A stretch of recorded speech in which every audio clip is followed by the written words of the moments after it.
ಹುಚ್ಚನಲ್ಲ. ಅಯ್ಯೋ ನನ್ನನ್ನು ಜೀವಿಸಲು ಬಿಡಿರಪ್ಪ. ನಾನು ಹುಚ್ಚನಲ್ಲ. ಅಯ್ಯೋ ಅಮ್ಮ. ಅಯ್ಯೋ ದಯಾನಂದ, ಏನಾಯ್ತು ಎಂದು ನಿನ್ನ ಬಾಳು. ಇನ್ನೊಮ್ಮೆ ಹಾರಗಳ ಮೇಲೆ ಹಾರ, ತುರಾಯಿಗಳ ಮೇಲೆ ತುರಾಯಿ ಜನ ಅರ್ಪಿಸುತ್ತಿದ್ದರು. ಅದೇ ಜನರಿಂದ ಈಗ ಕಲ್ಲುಗಳ ಸುಳಿ. ಹುಚ್ಚ ಕಳ್ಳನೆಂಬ ಅಪವಾದ ಚಾಟಿ ಏಟುಗಳು.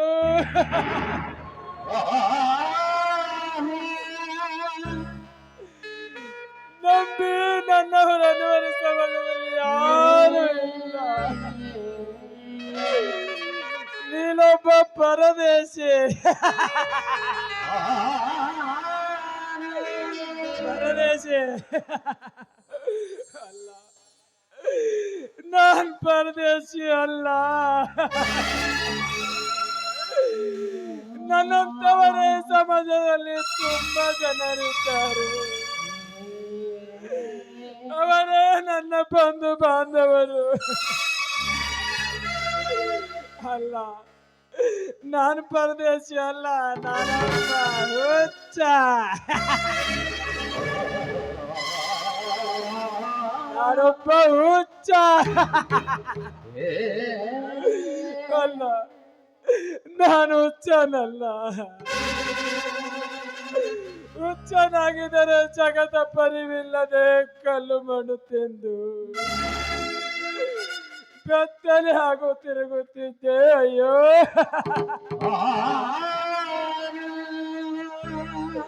ಅಲ್ಲ, ನಾನು ಹುಚ್ಚನಲ್ಲ, ನಾನೊಬ್ಬ ಕಳ್ಳ. ಅಲ್ಲ, ನಾನು ಕಳ್ಳನಲ್ಲ. ಕಳ್ಳನಾಗಿದ್ದರೆ ರೈಲ್ವೆ ಸ್ಟೇಷನ್ ಬಸ್ ಸ್ಟ್ಯಾಂಡಿನಲ್ಲಿ ಚೇಬು ಕತ್ತರಿಸುತ್ತಾರೆ. ಪೊಲೀಸ್ ಸ್ಟೇಷನ್ ಅಲ್ಲಿ ಅವರು ಫೋಟೋ ಹಾಕಿರ್ತಾರೆ. ಅಂದ ಮೇಲೆ ನಾನು ಕಳ್ಳನಲ್ಲ. ದಯಾನಂದ, ನೀನು ಕಳ್ಳನಾಗುತ್ತಿದ್ದರೆ 8,000 ರೂಪಾಯಿಗಳು 8 ವರ್ಷಗಳ ಹಿಂದೆ ನಿನ್ನ ತಲೆದಂಬೆಗೆ ಇರುತ್ತಿರ್ಲಿಲ್ಲ. ಅಂದ ಮೇಲೆ ನೀನೊಬ್ಬ ಕಳ್ಳ ಅಲ್ಲ, ನಾನು ಕಳ್ಳನಲ್ಲ. ವಿಧಿಯ ವಿರಾಟ ಸ್ವರೂಪಕ್ಕೆ ಸಿಲುಕಿದ ಮಾನವ. ಅಂದ ಮೇಲೆ ನನಗೀಗ ಬಿದ್ದ ಮುಸಿರೆಯೇ ಅನ್ನ, ಕಣ್ಣೀರವೇ ನೀರು. ಈ ನೆಲವೇ ಹಾಸಿಗೆ, ಆಕಾಶ ಅದಕ್ಕೆ. ನಾನೊಬ್ಬ ದೊಡ್ಡ ರಾಜ.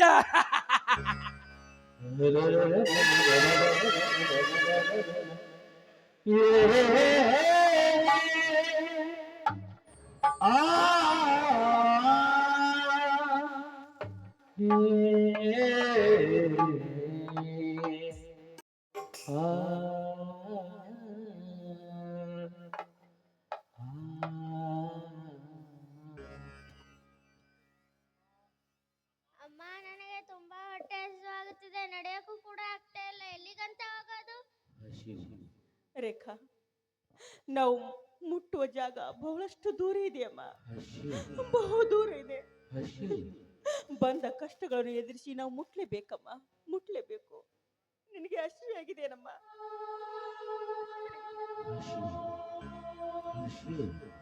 ಅಯ್ಯೋ, ಇದೇನು? ನನ್ನ ಕಂದನಿಗೆ ಅದೆಷ್ಟು ಜ್ವರ. ನನಗೆಲ್ಲಿ ಹೋಗಲಿ? ನನಗೇನು ಮಾಡಲಿ? ನನ್ನಲ್ಲಿ ಬಿಡಿಗಾಸಿಲ್ಲ. ನನ್ನ ಕಂದನಿಗೆ ನಾನು ಅದೇಗೆ ಆಸ್ಪತ್ರೆಗೆ ಕರ್ಕೊಂಡು ಹೋಗ್ಲಿ?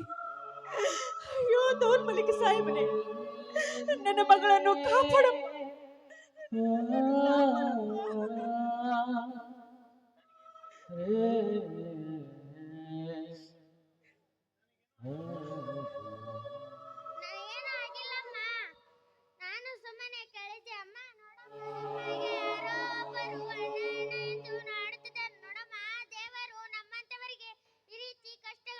ಹೇಗೆ ಕುಡಿತಾನಮ್ಮ? ನಮ್ಮ ಮನೆಯಲ್ಲಿ ಅಪ್ಪ ಮಾವ ಯಾರು ಇಲ್ಲವೇನಮ್ಮ? ರೇಖಾ, ಎಲ್ಲರೂ ಇದ್ದರಮ್ಮ, ಎಲ್ಲರೂ ಇದ್ರು. ಆದ್ರೆ ಈಗ ಅವ್ರು ನಮ್ಮಿಂದ ಬಹು ದೂರ ಹೊರಟು ಹೋಗಿದ್ದಾರಮ್ಮ, ಬಹು ದೂರ ಹೊರಟು ಹೋಗಿದ್ದಾರೆ. ದೂರಾಗಲು ನೀನೇನು ಅಂತ ಕೆಟ್ಟ ಕೆಲಸ ಮಾಡಿದ್ಯಮ್ಮ? ಬೇಕಾಗಿದ್ದರೆ ನಮ್ಮಪ್ಪ ಸಿಟ್ಟಾಗಲಿ ಸತ್ತೋಗಲಿ ನಿನ್ನ ಅಣ್ಣಂದಿರಾದರೆ ನಿನ್ನನ್ನು ಅಪ್ಪಿ ಮನೆಗೆ ಕರೆದುಕೊಂಡು ಹೋಗಿಲ್ಲವೇನಮ್ಮ? ನಾನಾದರೂ ಹಾಯಾಗಿ ಅನಾಥಾಶ್ರಮ ಸರ್ಕಾರ ಕೊಟ್ಟ ಅನ್ನ ತಿಂದು ಹಾಯಾಗಿ ಗೆಳತಿಯ ಜೊತೆ ಓದಿಕೊಳ್ಳುತ್ತಿದ್ದೆ. ಸುಮ್ಮನೆ ನನಗೇಕೆ ಕರೆದುಕೊಂಡು ಬಂದೆಮ್ಮ? ಹೌದಮ್ಮ, ನಿನ್ನ ಮಾತು ನಿಜವಿದೆ. ನೋಡು, ಈ ಸುವರ್ಣನ ಜೀವನದಲ್ಲಿ ಎಲ್ಲರ ಕೈಯಿಂದ ಬಯಸ್ಕೊಳ್ಳದೆ ಬರೆದಿದೆ. ನೋಡು, ನೀನು ಕೂಡ ಬೈತಾ ಇದೀಯ.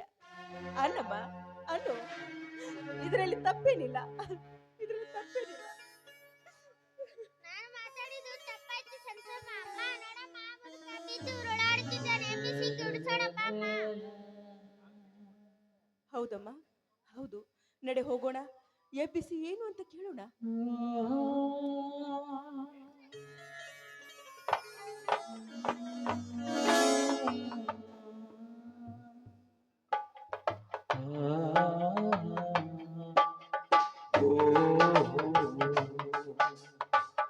ಇದೇನಪ್ಪ, ಏನಾಗಿದೆ ನಿನಗೆ? ಈ ರೀತಿ ಅಣ್ಣ ಅಣ್ಣ ಅಂತ ಕಿರಿಸ್ತಾ ಇದೆಯಲ್ಲ, ಯಾಕೆ? ನಿನಗೆ ಯಾರು ಇಲ್ವೇನಪ್ಪ? ನೋಡಮ್ಮ, ಈ ಜಗತ್ತೇ ನನ್ನ ಮನೆ. ಈ ಸಮಾಜದ ಜನರೇ ನಮಗೆ ಬಂಧು ಬಾಂಧವರು. ಆದರೆ ಕುಡಿಯುವ ಛಲ ಒಂದೇ, ನಡೆಯುವ ಭೂಮಿ ಒಂದೇ, ಸುಡುವ ಅಗ್ನಿ ಒಂದೇ. ಈ ಮನುಷ್ಯ ಜಾತಿ ಹುಟ್ಟಿ ಬರುವ ಹೊಲಸು ದಾರಿ ಒಂದೇ. ಇದರ ನಡುವೆ ನೇಮ ನಿತ್ಯ ಜಾತಿ ಮತವನ್ನಯ್ಯ ಸರ್ವಜ್ಞ ಎಂದು ಬಸವಣ್ಣನವರು ಹೇಳಿದ್ದಾರೆ. ಅಂತ ಮಹಾತ್ಮನನ್ನೇ ಒಳಗೆ ಆರಿಸಿದ್ದಾರಮ್ಮ ಈ ಜನರು. ನೋಡಮ್ಮ, ನಾನು ಸಂಸಾರ ಸಾಗರದಲ್ಲಿ ತೊಲಗಿ ಮುಳುಗಿ ತ್ಯಾಗ ಮಾಡಿ ಬಂದ ಬಡ ಜೀವನಮ್ಮ, ಬಡ ಜೀವ. ಆದರೆ ನೀನ್ಯಾರಮ್ಮ? ಅಮ್ಮ, ಇವನನ್ನು ನೋಡಿದರೆ ನನಗೆ ಭಯ ಬರುತ್ತಿದೆ. ಹುಚ್ಚನಾಗೆ ಕಾಣುತ್ತಿದ್ದಾನೆ. ಹೋಗೋಣಪ್ಪ ಅಮ್ಮ. ರೇಖಾ, ನೋಡಮ್ಮ, ಹಾಗೆಲ್ಲ ಮಾತಾಡಬಾರ್ದು, ಅದು ತಪ್ಪಲ್ವೇನಮ್ಮ? ನೋಡು, ಅವನು ಕೂಡ ಭಿಕ್ಷುಕ, ನಮ್ಮ ಹಾಗೆ ಬೀದಿ ಬೀದಿಯಲ್ಲಿ ತಿರುಗಿ ಭಿಕ್ಷೆ ಬಿಡ್ತಿದ್ದಾನೆ. ಬರೀ ಅವನ ಕಷ್ಟ ನೋಡಿ ಅವನನ್ನು ಈ ರೀತಿ ಮಾತಾಡ್ತಿದೆಯಲ್ಲ, ಇದಕ್ಕಿಂತ ನಮ್ಗೆ ತುಂಬಾ ಕಷ್ಟಗಳು ಬರುತ್ತೆ ಅಮ್ಮ, ತುಂಬಾ ಕಷ್ಟಗಳು ಬರುತ್ತೆ. ಅದೆಲ್ಲವನ್ನು ನಾವು ಎದುರಿಸ್ಬೇಕಮ್ಮ, ಎದುರಿಸ್ಬೇಕು. ಅಮ್ಮ ಪಾಪ, ಈ ಸುಡುವ ಬಿಸಿಲಿನಲ್ಲಿ ಚಿಕ್ಕ ಮಗುವನ್ನು ಕರೆದುಕೊಂಡು ಎಲ್ಲಿಗೆ ಹೊರಟಿರುವೆ ಅಮ್ಮ? ಮನೆಯಲ್ಲಿ ಕರೆದುಕೊಳ್ಳಲು ಯಾರೂ ಇಲ್ಲವೇನಮ್ಮ? ನೋಡಪ್ಪ, ನನ್ನಂತ ದರಿದ್ರಳ ಕಥೆ ನಿನಗೆ ಹೇಗೆ ಬೇಕು? ಎಲ್ಲರಿದ್ದಾರೆ, ಆದ್ರೆ ಎಲ್ಲರನ್ನು ಕಳೆದುಕೊಂಡು ಈಗ ಬೀದಿ ಬೀದಿಯಲ್ಲಿ ಭಿಕ್ಷೆ ಬೇಡುವ ಭಿಕ್ಷಕಿ ನಾನು. ಹರಕು ಬಟ್ಟೆಯ ತಿರುಕಿ ನಾನಪ್ಪ, ಹರಕು ಬಟ್ಟೆಯ ತಿರುಕಿ. ಹಾಗಾದರೆ ಹೇಗೆ ಜೀವನ ಸಾಗಿಸುವಮ್ಮ ಈ ಚಿಕ್ಕ ಮಗುವನ್ನು ಕರೆದುಕೊಂಡು ನೀನು? ನೋಡಪ್ಪ, 9 ತಿಂಗಳು ಹೊತ್ತು ಹೆತ್ತು ಒಂದು ತಾಯಿ ಮಕ್ಕಳನ್ನು ಅದ್ಯಾವ ರೀತಿಯಾಗಿ ಸಲುತ್ತಾಳೋ ಅದೇ ರೀತಿ ನಮ್ಮಂತ ಭಿಕ್ಷುಕರಿಗೆ ಈ ಸಮಾಜದಲ್ಲಿ ಇದ್ದಾರಲ್ಲ, ಈ ಬಡ ಬಾಂಧವರು, ಅಕ್ಕ ತಂಗಿಯರು ಎಲ್ಲರೂ ದಿನಾಲು ನನಗೆ ಭಿಕ್ಷೆ ನೀಡ್ತಾರೆ. ಅವರು ಕೊಟ್ಟಿರುವ ಅನ್ನವನ್ನು ತಿಂದುಕೊಂಡು ಅವರು ಕೊಟ್ಟಿರುವ ಹಣದಿಂದ ನನ್ನ ಜೀವನವನ್ನು ಸಾಗಿಸ್ತಾ ಇದ್ದೀನಪ್ಪ, ಸಾಗಿಸ್ತಾ ಇದ್ದೀನಿ. ಅಮ್ಮ, ಹೊಟ್ಟೆ ಹಸಿತಾ ಇದೆ. ಇಲ್ಲಿ ನೋಡಮ್ಮ, ಶ್ರೀಮಂತರ ಮಕ್ಕಳು ಬ್ರೆಡ್ ಬಿಸ್ಕಿಟ್ ತಿಂದು ಹೆಚ್ಚಾಗಿದ್ರೆ ನಾಯಿಗೆ ಇಷ್ಟ ಇದೆ, ಅದನ್ನು ಕೊಡಿಸಮ್ಮ, ಹಸಿವಾಗುತ್ತಿದೆ, ತಿನ್ನುತ್ತೇನೆ. ರೇಖಾ, ರೇಖಾ, ನೀ ಆಡುವ ಒಂದೊಂದು ಮಾತುಗಳನ್ನು ಕೇಳಿದ್ರೆ ನನ್ನ ತಪ್ಪಿದೆಯಮ್ಮ. ಕರಳ ಕತ್ತರಿಸಂತಾಗ್ತಾ ಇದೆ. ಅಮ್ಮ, ನನಗೆ ಹಸು ಆಗಿದೆ ಅಂತ ಹೇಳಿದ ಮೇಲೆ ನನ್ನ ಕೊಳಗೆ ಅದೆಷ್ಟು ಸಂಕಟ ಆಗ್ತಿದೆ ಗೊತ್ತಾ? ನಾನೇನ್ ಮಾಡ್ಲಿ ನೀನೇ ಹೇಳು. ಅವರು ಶ್ರೀಮಂತರು, ಬ್ರೆಡ್ ತಿಂತಾರೆ, ಬಿಸ್ಕಿಟ್ ತಿಂತಾರೆ. ಆದ್ರೆ ಆ ದೇವ್ರಿದ್ದಾನಲ್ಲ, ಅದು ನಮ್ಮಂತರ ಹಣೆ ಬರದಲ್ಲಿ ಬರ್ತಿಲ್ಲಮ್ಮ. ನಾವು ತಂಗಳನ್ನು ತಿಳ್ಕೊಂಡು ಬೀದಿ ಬೀದಿಯಲ್ಲಿ ಗುಡಿ ಗುಂಡಾರದಲ್ಲಿ ಮಲಗುದಂತೆ ಬರೆದು ಬಿಟ್ಟಿದ್ದಾನೆ ನಮ್ಮ ಹಣೆ ಬರದಲ್ಲಿ ಆ ದೇವರು.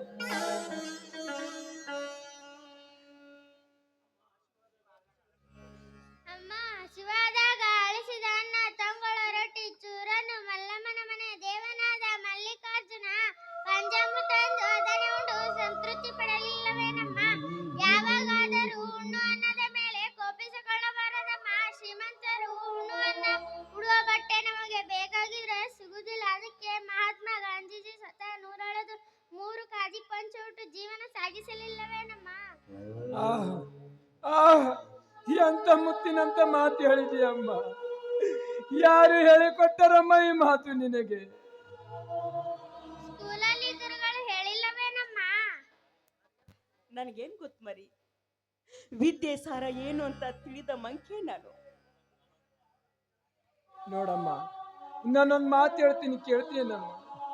ಹೇಳಪ್ಪ. ಒಳ್ಳೆ ಮಾತಾದ್ರೆ ಕೇಳ್ತೀನಿ, ಕೆಟ್ಟ ಮಾತಾದ್ರೆ ನಿರಾಕರಿಸ್ತೀನಿ, ಹೇಳು. ನೋಡಮ್ಮ, ನೀನು ನನ್ನ ಹಿಂದೆ ಬಂದರೆ ನಿನ್ನನ್ನು ರಾಣಿ ಹಾಗೆ ನೋಡಿಕೊಳ್ಳುತ್ತೇನೆ. ಏನೋ ಭಿಕ್ಷುಕ, ಏನಂತ ಮಾತಾಡ್ತಿದೀಯಾ ನೀನು? ನೀನು ಹಿಂದೆ ಬರ್ಬೇಕಾ? ನೀನು ನನ್ನನ್ನು ರಾಣಿ ಹಾಗೆ ನೋಡ್ಕೊತೀಯಾ? ನೋಡಿದ್ಯಾ ರೇಖಾ, ಈ ಭಿಕ್ಷುಕ ಯಾವ ರೀತಿಯಾಗಿ ಮಾತಾಡ್ತಿದ್ದಾನೆ? ನಡೆಯಮ್ಮ. ಅಯ್ಯೋ ಹೋಗಬೇಡ ನಿಲ್ಲಮ್ಮ, ನಾನು ಆ ರೀತಿ ಹೇಳ್ತಾ ಇಲ್ಲಮ್ಮ. ಇನ್ನೊಂದು ಕೆಟ್ಟ ಒಬ್ಬ ವರ್ಷ ಹೋಗಬೇಡಮ್ಮ ಈ ತಿರುಕನಿಗೆ. ನಾನು ಹೇಳಿರ್ತಿದ್ದು ಆ ರೀತಿ ಅಲ್ಲಮ್ಮ. ಒಂಟಿ ಹಣ್ಣು ಸಿಕ್ಕರೆ ಏನಂದು ಹೇಳ್ತದೆ ಗೊತ್ತೇನಮ್ಮ ಈ ಗಂಡು ಸಮಾಜ.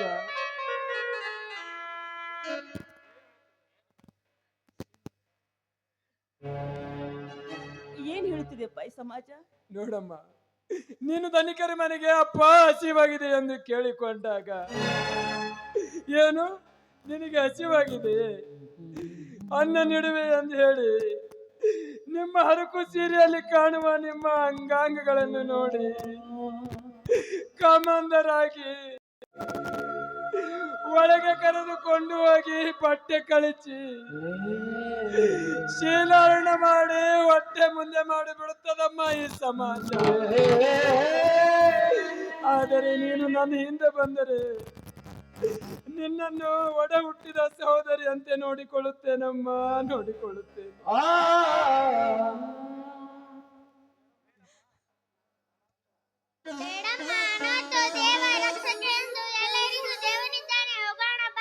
ಅನಾಥೋ ದೇವಕ ರಕ್ಷಕನಲ್ಲ ಮರಿ, ದೇವ ದುರ್ಬಲ ಘಾತುಕ. ನಿನ್ನ ಗೊತ್ತಿನ ಈಗಿನ ಸಮಾಜ. ಆಯ್ತಣ್ಣ, ನಾನು ನಿನ್ನ ಭಾವನೆಯನ್ನು ತಿಳಿದುಕೊಳ್ಳದೆ ಏನೇನು ಮಾತಾಡ್ಬಿಟ್ಟೆ. ಸಿಟ್ಟಿನಲ್ಲಿ ನಾನು ಮಾತಾಡಿದ್ದು ನೀನ್ ಬೇಜಾರು ಮಾಡ್ಕೋಬೇಡಪ್ಪ, ಮಾಡ್ಕೋಬೇಡ. ಅದೆಲ್ಲ ಹೋಗ್ಲಿ, ಈಗ ನಾವು ಎಲ್ಲಿಗೆ ಹೋಗೋಣ? ಚೇ ಎಂತ ಮಾತನಾಡಿದೆ ಅಮ್ಮ ಈ ತಿರುಕನಿಗೆ.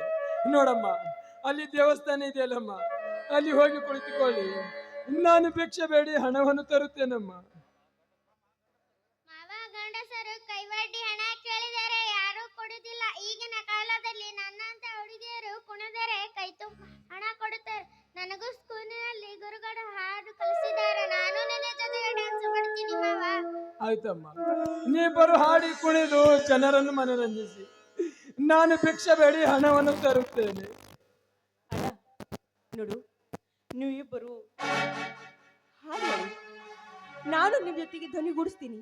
ಎಲ್ಲರೂ ಸೇರಿ ಈ ಬಾಂಧವರು ಕೊಡುತ್ತಿರುವ ಹಣವನ್ನು ನಾವು ಸ್ವೀಕಾರ ಮಾಡೋಣ. ಬೇಡಮ್ಮ, ಈ ಸಮಾಜದಲ್ಲಿ ಯಾರು ಒಳ್ಳೆಯವರಲ್ಲಮ್ಮ. ನೀವಿಬ್ಬರು ಹಾಡಿ ಕುಣಿದು ಜನರನ್ನು ಮನರಂಜಿಸಿ. ನಾನು ಭಿಕ್ಷೆ ಬೇಡಿ ಹಣವನ್ನು ತರುತ್ತೇನೆ.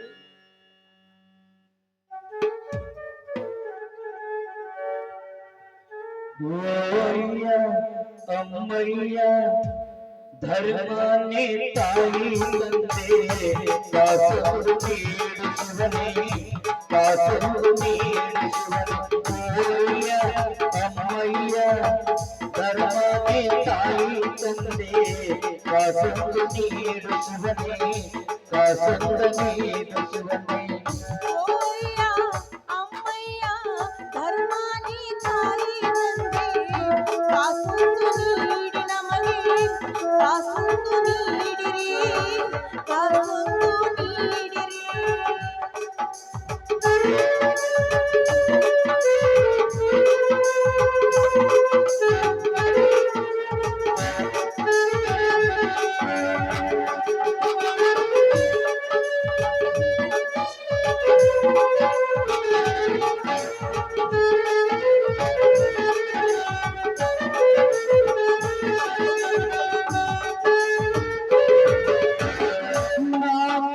ಮಾತನಾಡಲಾರೆ ಸುಳ್ಳು ಹೇಳಲಾರೆ ಮಾತನಾಡಲಾರೆ ಸುಳ್ಳು ಹೇಳಲಾರೆ ಕೈ ನೀಡಿ ಬೇಡಿದರೆ ಕಾಸಿಲ್ಲ ಅನ್ನುವರೆ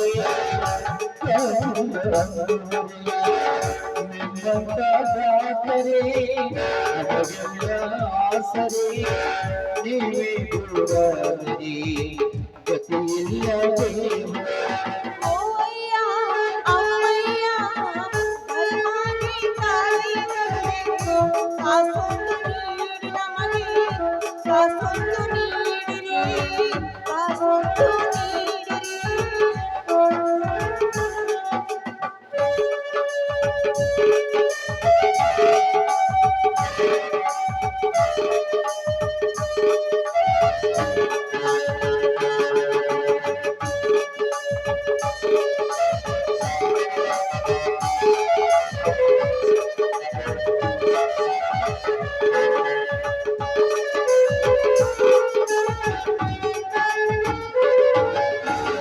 ನಾ ಕಳ್ಳಿಯಾಗಲಾರೆ ಸುಳ್ಳೆಂದು ಹೇಳಲಾರೆ ನಾ ಕಳ್ಳಿಯಾಗಲಾರೆ ಸುಳ್ಳೆಂದು ಹೇಳಲಾರೆ ಕೈ ಎತ್ತಿ ನೀಡಿದರೆ ಕಾಸಿಲ್ಲ ಎನ್ನುವರೆ ಕೈ ಎತ್ತಿ ನೀಡಿದರೆ ಕಾಸಿಲ್ಲ ಎನ್ನುವರೆ ನಿಮ್ಮಂತ ನಮಗೆಲ್ಲ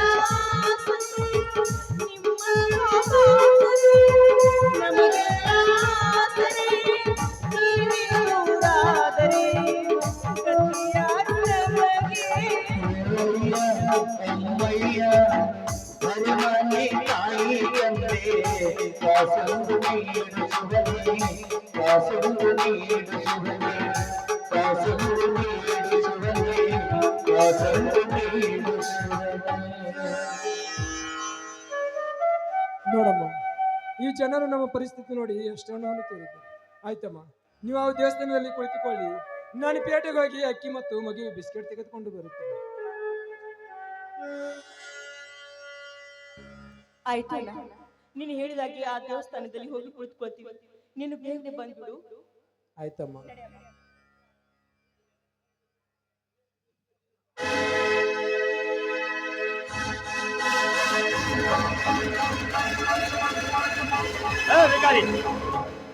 ನಾ ಬರುವ ದಾರಿಯಲ್ಲಿ ಅಲ್ಲಿ ನಿಂತಿಲ್ಲ. ನಾ ಬಂದದ್ದು ಗೊತ್ತಾಗಲಿಲ್ಲ ಮಗನೇ. ನೋಡಿ ಸ್ವಾಮಿ, ನೋಡಿ ಸ್ವಾಮಿ, ಇದು ಸಾರ್ವಜನಿಕರ ರಸ್ತೆ. ಇಲ್ಲಿ 1000 ಜನ ಬರುತ್ತಾರೆ, 1000 ಜನ ಹೋಗುತ್ತಾರೆ. ನೀವು ಬೇಕಾದ್ರೆ ನಿಮ್ಮ ಸ್ವಂತ ರಸ್ತೆಯಲ್ಲಿ ತಿರುಗ. ಇದು ಸ್ವತಂತ್ರ ಪಡೆದ ರಾಷ್ಟ್ರ. ಈ ಭಾರತ ದೇಶದಲ್ಲಿ ಡಾಕ್ಟರ್ BR ಅಂಬೇಡ್ಕರ್ ಅವರು ಎಲ್ಲರಿಗೂ ಸಂವಿಧಾನ ರೂಪದಲ್ಲಿ ಸಮಾನ ಹಕ್ಕನ್ನು ಕಲ್ಪಿಸಿದ್ದಾರೆ. ಓಹೋ, ಎಲ್ಲ ತೀರಿ ಬಯಸುವ ಬಡ ಬೇಕರಿಗೆ ಎಷ್ಟೊಂದು ಸೊಕ್ಕೆ. ಓಹೋ, ನನ್ನ ಮಾವನೆಂಬ ಅಜನ್ಮ ವೈರಿ ನೀನು ಇನ್ನೂ ಜೀವಿಸಿದ್ಯಾ? ನೋಡು, ಮುಂದೆ ನಾನು ಚುನಾವಣೆಗೆ ನಿಲ್ಲಬೇಕಾದ ವ್ಯಕ್ತಿ.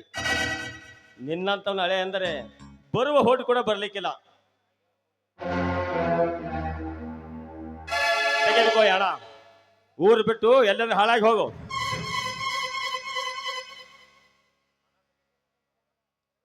ನಾಗರಾಜ್, ಈ ಲಕ್ಷ್ಮಿ ಒಳ್ಳೆಯವಳು ಅಲ್ಲ. ಈ ಹಣವೆಂಬುದು ಹಳೆ ರೂಪದ ಸೂಳೆ ಇದ್ದಂತೆ, ಯಾರಲ್ಲಿಯೂ ನಿಲ್ಲುವುದಿಲ್ಲ ಈ ಹಾಳೆ. ಇವಳೊಬ್ಬಳು ಚಂಚಲ, ಆದರೆ ಇವಳಿಗೆ ತುಂಬಾ ಬೆಲೆ ಇದೆ. ನಮ್ಮಂತ ಭಿಕ್ಷಕರು ಜಾತ್ರೆಯಲ್ಲಿ ಕೈ ಚಾಚುವುದು ಇವಳಿಗಾಗಿ.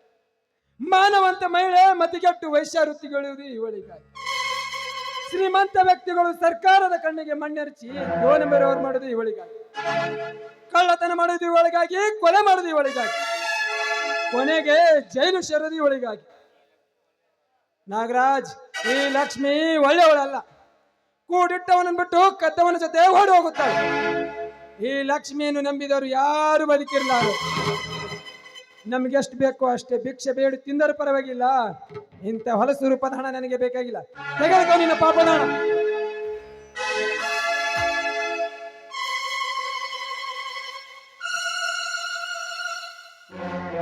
ಓಹೋ, ಹಣದ ಮೇಲೆ ಇಷ್ಟೊಂದು ಸೊಕ್ಕೆ ನಿನಗೆ?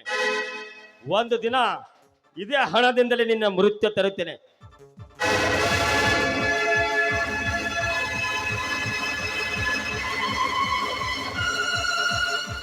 ನರರಾಕ್ಷಸ, ಇಷ್ಟು ಸೊಕ್ಕಿನಿಂದ ಮೆರೆತಿರುವೆಲ್ಲ. ನಿನಗೆ ಏನಾದರೂ ಬುದ್ಧಿ ಕಲಿಸಬೇಕಂದ್ರೆ ನನ್ನ ತಂಗಿ ಬಹಳ ಹಾಳಾಗುತ್ತೆ. ಅವಳಾದರೂ ಸುಖವಾಗಿದ್ದಾಳಲ್ಲ ಸಾಕು. ತವರು ಮನೆ ಇದ್ದರೂ ಬಲಿಯಾಗಿ ಬಿಡುತ್ತಾಳೆ ನನ್ನ ತಂಗಿ.